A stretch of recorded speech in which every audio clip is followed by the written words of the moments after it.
Learn everything on glaucoma and how USMLE will test this notion with this video in less than 5 minutes. 55-year-old presents to the ED with a painful eye. He states that the pain started 1 hour ago when he exited the cinema room. Since then, his vision has been blurry. He considered coming to the ED after he started vomiting. What predisposed the patient to this sudden painful attack? Age, exposure to darkness, hypermetropia, or light intensity of the images projected at the cinema. What is the best next step for the patient? Atropine, acetazolamide, timolol, or mannitol? After being treated with timolol, the patient inquires if there is a prophylactic treatment for his condition. This might be represented by laser trabeculoplasty, peripheral iridotomy, administration of pilocarpine, atropine. If you find this video helpful, hit the like button. There are 4 aspects on USMLE to differentiate between closed and open-angle glaucoma. Firstly, there are the risk factors.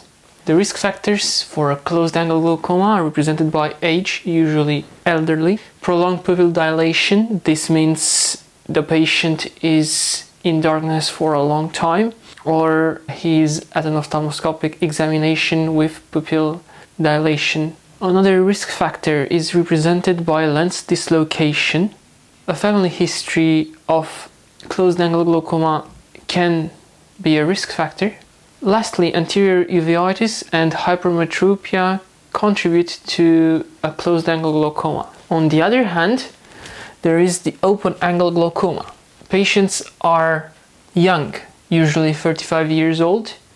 They do not have hypermetropia, but they have myopia, and they can also have an endocrine disease, namely diabetes.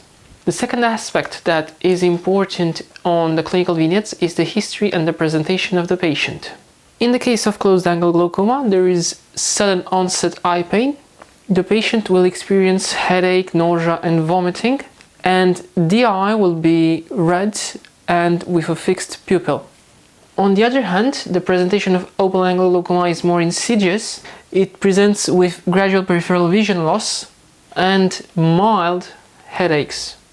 The diagnostic methods vary between the type of glaucoma. The best initial test for both open and closed-angle glaucoma is tonometry. Tonometry will give us intraocular pressure. However, the gold standard for closed-angle glaucoma is gonioscopy.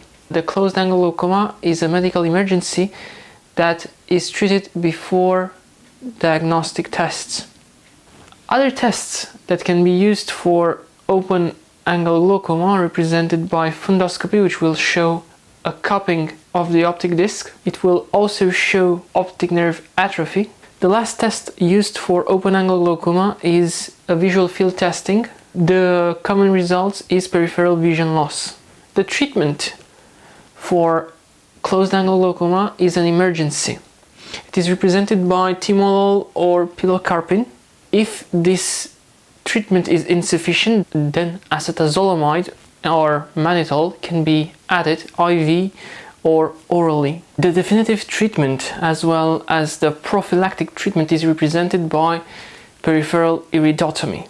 In the case of open-angle glaucoma, the treatment is represented by the same medications, namely pilocarpine or timolol. Acetazolamide can also be used. If all medical therapies fail, then trabeculoplasty or trabeculotomy will be used. Hit the subscribe button to be notified when a new educational video goes online.